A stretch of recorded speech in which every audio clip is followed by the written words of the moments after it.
আসসালামু আলাইকুম সুপ্রিয় দর্শক, আপনাদের সকলকে শুভেচ্ছা জানিয়ে শুরু করছি আজকের এনটিভি ইউরোপ নিউজ। সাথে আছি আমি মীর আব্দুর রহমান। সংবাদের শুরুতে জানিয়ে দেব আজকের প্রধান শিরোনামগুলো। প্রয়োজন বোধে যুক্তরাজ্য তালেবানের সঙ্গে কাজ করবে বলে মন্তব্য করেছেন ব্রিটিশ প্রধানমন্ত্রী বরিস জনসন। ব্রিটেনে মহামারী করোনার আঘাতে চাকরির ক্ষেত্রে সবচেয়ে ক্ষতিগ্রস্ত হয়েছেন বাংলাদেশি কমিউনিটি, এক পরিসংখ্যানে তথ্য প্রকাশ। এবং আওয়ামী লীগকে নেতৃত্বহীন করে দেশে স্বৈর শাসন ও জঙ্গিবাদ প্রতিষ্ঠা করাই ছিল ২১শে আগস্ট গ্রেনেড হামলাকারীদের মূল উদ্দেশ্য, বললেন বাংলাদেশের প্রধানমন্ত্রী শেখ হাসিনা। দর্শক শুনছিলেন শিরোনামগুলো, এবার জানিয়ে দেব বিস্তারিত সংবাদ। শুরুতে ব্রিটেন প্রসঙ্গ। তালেবান আফগানিস্তানের রাজধানী কাবুল দখলের পর যুক্তরাজ্যের প্রধানমন্ত্রী বরিস জনসন বলেছেন, প্রয়োজন বোধে যুক্তরাজ্য তালেবানের সঙ্গে কাজ করবে। গতকাল শুক্রবার গণমাধ্যমকে জনসন বলেন, আমি জনগণকে আশ্বস্ত করে যা বলতে চাই তা হচ্ছে, আফগানিস্তান সমস্যার একটি সমাধান খুঁজে বের করতে আমাদের রাজনৈতিক ও কূটনৈতিক প্রচেষ্টা, তালেবানের সঙ্গে কাজ করা, অবশ্যই যদি প্রয়োজন হয় তাহলে চলবে। আফগানিস্তান পরিস্থিতি নিয়ে অবহেলা করার জন্য সমালোচনার সম্মুখীন হয়েছেন ব্রিটিশ পররাষ্ট্রমন্ত্রী ডোমিনিক রাব। তার পক্ষ সমর্থন করেও এদিন কথা বলেছেন প্রধানমন্ত্রী বরিস জনসন। রাবের বিরুদ্ধে অভিযোগ আছে যে তালেবান কাবুল দখলে অগ্রসর হওয়ার সময়টিতে তিনি আফগানিস্তানে ব্রিটিশদের হয়ে কাজ করা আফগান নাগরিকদের সহায়তা করার বিষয়টিতে ব্যক্তিগতভাবে উদ্যোগ নিতে ব্যর্থ হয়েছেন। তাছাড়া ছুটিতে গিয়ে এক সপ্তাহেরও বেশি সময় অধীনস্থদের হাতে বেশিরভাগ কাজের দায়িত্ব দিয়ে উধাও হয়ে গিয়েছিলেন তিনি। গত রোববার তালেবানের হাতে আফগানিস্তানের রাজধানী কাবুলের পতনের দিনেই কেবল ছুটি কাটিয়ে ফিরতে দেখা যায় রাবকে। করোনা মহামারী কেড়ে নিয়েছে বহু মানুষের জীবন, পাশাপাশি মরণঘাতী এই ভাইরাস আঘাত এনেছে মানুষের জীবন জীবিকার উপরও। মারাত্মকভাবে ক্ষতিগ্রস্ত হয়েছে পৃথিবীর বিভিন্ন দেশের অর্থনৈতিক কর্মকাণ্ড। যুক্তরাজ্যেও এই ভাইরাসের ব্যাপক সংক্রমণের ফলে দীর্ঘদিন লকডাউনে থাকার কারণে জীবনযাত্রা ও অর্থনৈতিক কর্মকাণ্ডে মারাত্মক প্রভাব ফেলেছে। দেশটি দীর্ঘদিন লকডাউনে থাকায় অনেক ব্যবসা প্রতিষ্ঠান বন্ধ হয়ে গেছে, অনেকে হারিয়েছেন তাদের চাকুরি।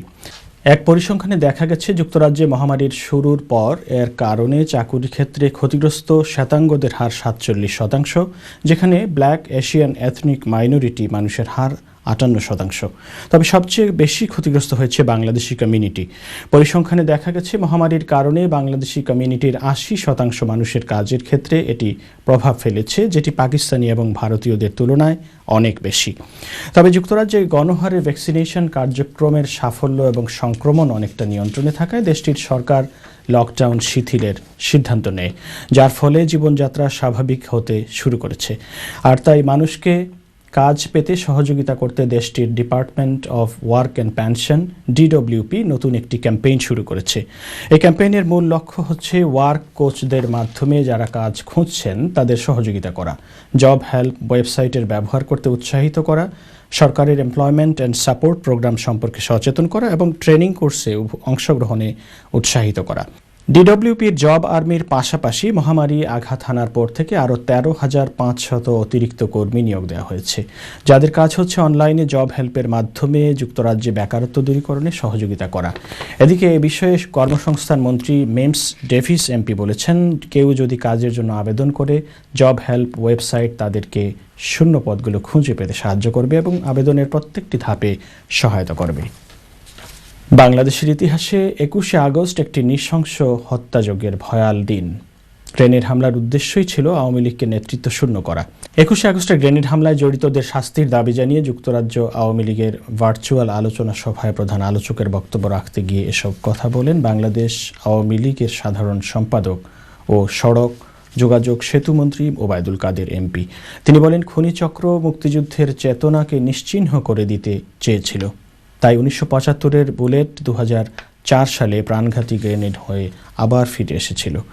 আওয়ামী লীগ সাধারণ সম্পাদক ওবায়দুল কাদের বিএনপির সমালোচনা করে বলেন, বিএনপি আবারও প্রমাণ করল তাদের প্রতিহিংসার রাজনীতি।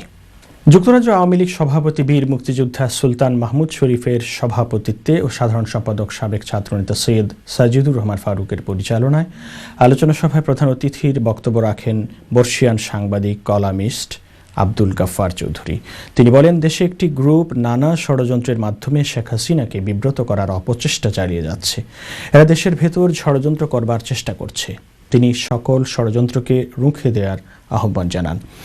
সবশেষে 21শে আগস্ট নারকীয় গ্রেনেড হামলায় নিহতদের আত্মার মাগফিরাত ও দেশের সকল মানুষের মঙ্গল কামনা এবং প্রধানমন্ত্রী শেখ হাসিনা ও শেখ রেহানার সুস্থতা, সুস্থ জীবন ও দীর্ঘায়ু কামনা করে দোয়া এবং মোনাজাত করেন ব্রিকলেন মসজিদের খতিব নজরুল ইসলাম।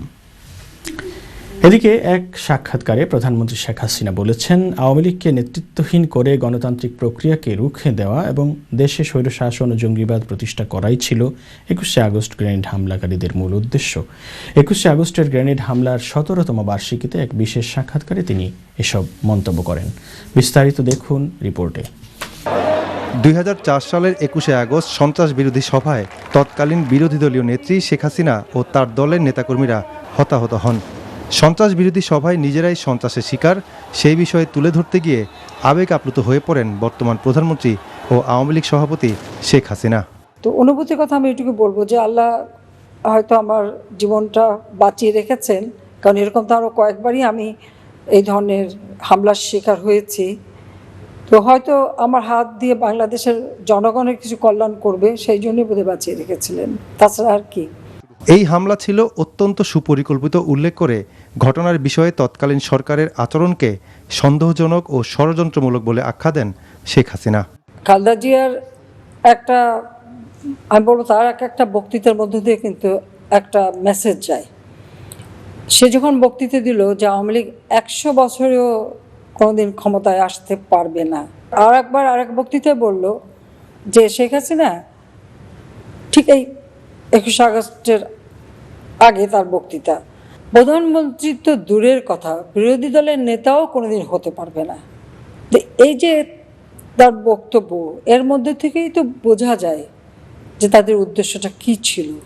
সাক্ষাৎকারে শেখ হাসিনা বলেন, গ্রেনেড হামলার পর সব আলামত নষ্ট করে তদন্তকে ভিন্ন খাতে নেওয়াই ছিল তখনকার বিএনপি জামাত জোট সরকারের মূল উদ্দেশ্য।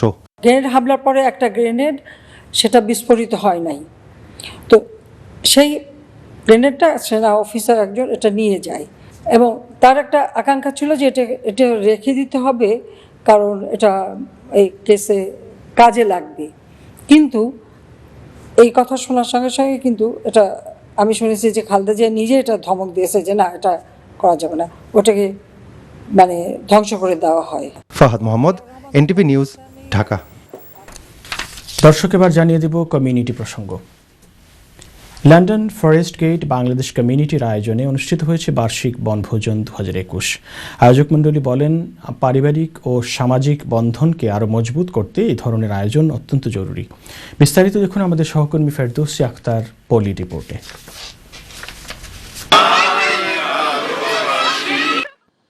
প্রিয় মাতৃভূমি বাংলাদেশের প্রতি মমত্ববোধ আর ভালোবাসা চির অম্লান। লন্ডন ফরেস্ট গেট বাংলাদেশ কমিউনিটির আয়োজনে 19শে আগস্ট বৃহস্পতিবার অনুষ্ঠিত হয়েছে বার্ষিক বনভোজন 2021।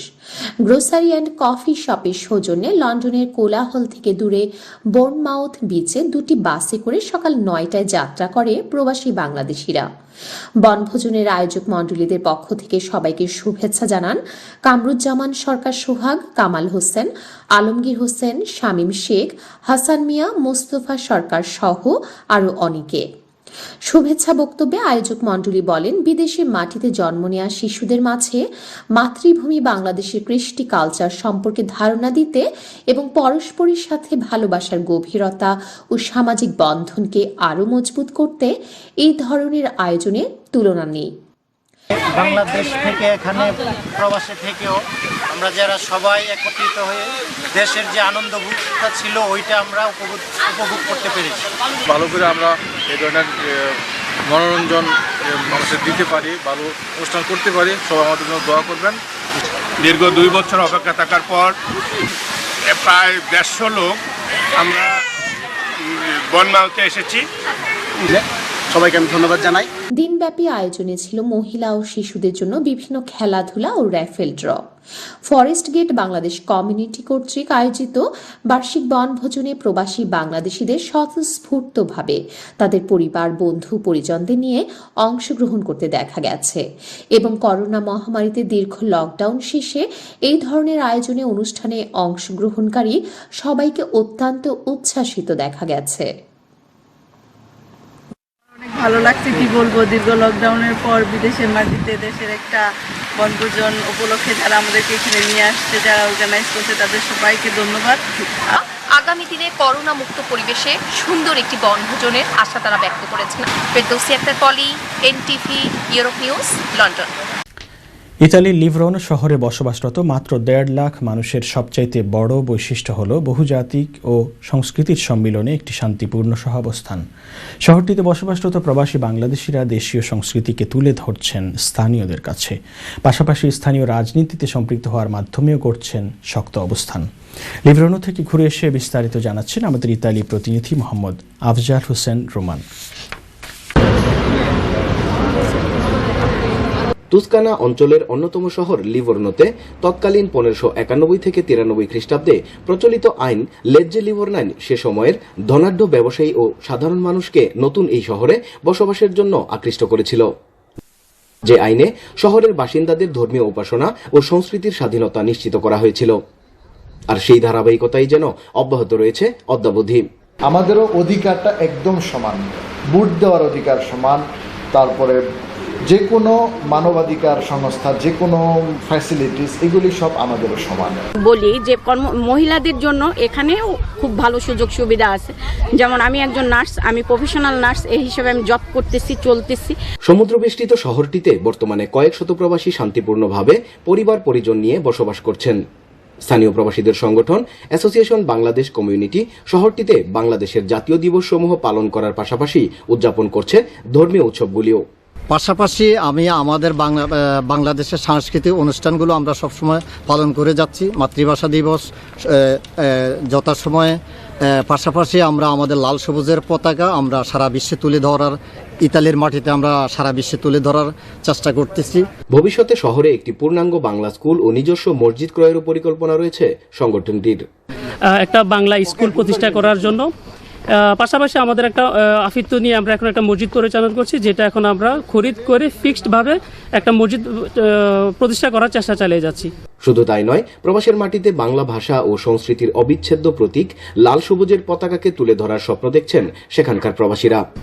যাতে আমরা হয়তো থাকবো না, কিন্তু আমাদের এই কালচার যাতে আজীবন বিদেশের মাটিতে এই বাংলার লাল সবুজের পতাকাকে আঁকড়িয়ে ধরে। এদিকে মহামারী করোনা ভাইরাসের সংকট দেখা দেওয়ার পর সেখানকার কর্মজীবী প্রবাসীরা খুব বেশি ক্ষতিগ্রস্ত না হলেও এখনো বিপাকেই রয়েছেন স্থানীয় ব্যবসায়ীরা। তো আমরা গত করোনা ক্রান্তি লগ্নে মনে করেন এখানে অনেক লোকের ক্ষতিগ্রস্ত হয়েছে, অনেকে কাজ হারাইছে। করোনাকালে এখানে খাবারের দোকান থাকার কারণে আমরা মোটামুটি ভালো ব্যবসা করছি, আর এখন করোনা পরে এখন মোটামুটি একটু কমে ব্যবসা চলতেছে, একটু ক্ষতিগ্রস্ত। আমরা করোনার কারণে আমাদের কাজকর্মের মধ্যে অনেক অসুবিধা হয়েছিল, সবাই আমরা লকডাউনে ছিলাম। করোনা পরবর্তীতে সামারও আসছে, অনেক ভালো আছি, আর এখন আর মাস্কের অত অব্লিগাতো নাই, তো মাস্ক পরতে হয় না। তবে অচিরেই সংকট কাটিয়ে পূর্বের অবস্থায় ফিরতে পারবেন বলে আশাবাদ সকলের। ইতালির লিভরনো থেকে Mohammad Afzal Hossain Roman, NTV, Europe. ইংল্যান্ডের মেডস্টোনে বসবাসকারী বাংলাদেশি কমিউনিটির উদ্যোগে তৃতীয়বারের মতো অনুষ্ঠিত হল বার্ষিক পিকনিক। মেডস্টোন থেকে বাসে করে এবার স্কেগনেস সমুদ্র সৈকতে যান সংগঠনের নেতৃবৃন্দ। এতে পরিবারের সদস্যরা অংশগ্রহণ করেন। সমুদ্র সৈকতে প্রাকৃতিক দৃশ্য অবলোকনের পাশাপাশি দিনব্যাপী নানা কর্মসূচির আয়োজন করা ছিল। এতে শিশুদের পাশাপাশি বয়স্কদের জন্য নানান ইভেন্টের ব্যবস্থা রাখা হয়। পিকনিক আয়োজক সৈয়দ সারওয়ার রুবেদ, আবু সাবের রনি, মোহাম্মদ ফয়সাল, কাজী মুনির, রুবেল মিয়ার সার্বিক তত্ত্বাবধানে দিনের শেষ বেলায় বিজয়ীদের হাতে পুরস্কার তুলে দেওয়া হয়। সমুদ্র সৈকতে ও গাড়িতে গান পরিবেশন করেন আশরাফ উদ্দিন ও ইকবাল হুসাইন প্রমুখ। ইতালিস্থ রায়পুরা উপজেলা সমিতির উদ্যোগে প্রতি বছরের ন্যায় এবারও বার্ষিক বনভোজন ও গ্রীষ্মকালীন উৎসব 2021 অনুষ্ঠিত হয়েছে। এবারের বনভোজনের স্থান ছিল রাজধানী রোম থেকে কিছুটা দূরে প্রাকৃতিক সৌন্দর্যের লীলাভূমি বোলসেনা লেক। 3 শতাধিক প্রবাসী পরিবারের স্বতঃস্ফূর্ত অংশগ্রহণের মধ্য দিয়ে দিনভর আনন্দ, আড্ডা, গান আর বিভিন্ন খেলাধুলায় ব্যস্ত সময় পার করেন সেখানকার প্রবাসীরা। আরও জানাচ্ছেন আমাদের ইতালি প্রতিনিধি মোহাম্মদ আফজাল হোসেন রোমান। দীর্ঘদিন পর ইতালিতে করোনার বিধিনিষেধ কিছুটা শিথিল হওয়ায় বিভিন্ন সামাজিক সংগঠন আয়োজন করছে বনভোজন, ঈদ পুনর্মিলনী ও শিক্ষা সফরের। সেই সুযোগে প্রবাসীরাও পরিবার পরিজনকে সঙ্গে নিয়ে মিলিত হচ্ছেন একে অপরের সাথে। তারই ধারাবাহিকতায় ইতালিস্থ রায়পুরা উপজেলা সমিতির উদ্যোগে বার্ষিক বনভোজন ও গ্রীষ্মকালীন উৎসব 2021 আনন্দমুখর পরিবেশে অনুষ্ঠিত হয়েছে।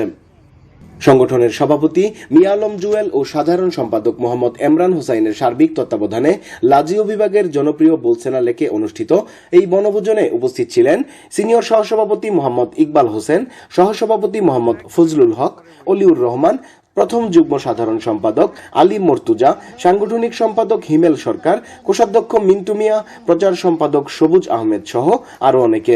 মধ্যাহ্নভোজের পর সাংস্কৃতিক সম্পাদিকা মাহফুজা রুফার পরিচালনায় অনুষ্ঠিত হয় খেলাধুলা এবং মনোজ্ঞ সাংস্কৃতিক পর্ব। ছোট বড় সকলেই এমন একটি আয়োজনে অংশগ্রহণ করতে পেরে আনন্দ প্রকাশ করেন এবং আয়োজকদের ধন্যবাদ জ্ঞাপন করেন।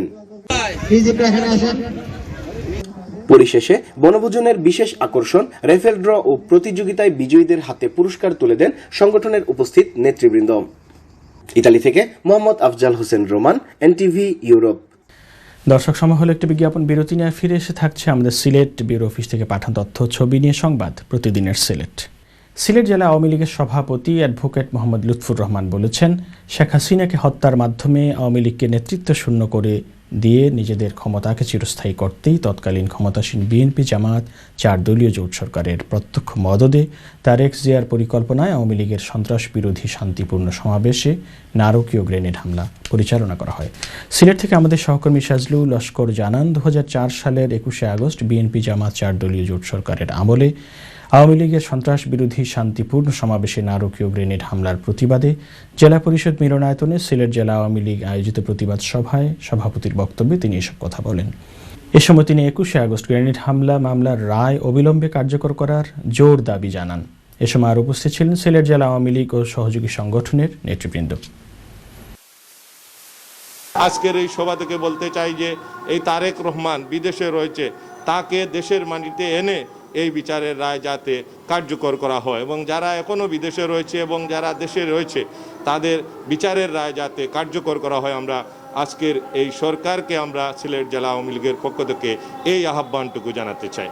মানব কল্যাণের রাজনীতির মাধ্যমে অতীতের গ্লানি মুছে যুবলীগের বর্তমান নেতৃত্ব শেখ হাসিনার নেতৃত্বে জাতির পিতা বঙ্গবন্ধু শেখ মুজিবুর রহমানের সোনার বাংলা গড়ার কাঙ্ক্ষিত লক্ষ্যে পৌঁছতে কাজ করে যাচ্ছে। বিস্তারিত দেখুন সিলেট থেকে পাঠানো আমাদের সহকর্মী সাজলু লস্করের রিপোর্টে। ক্যামেরায় ছিলেন রুহিন আহমদ।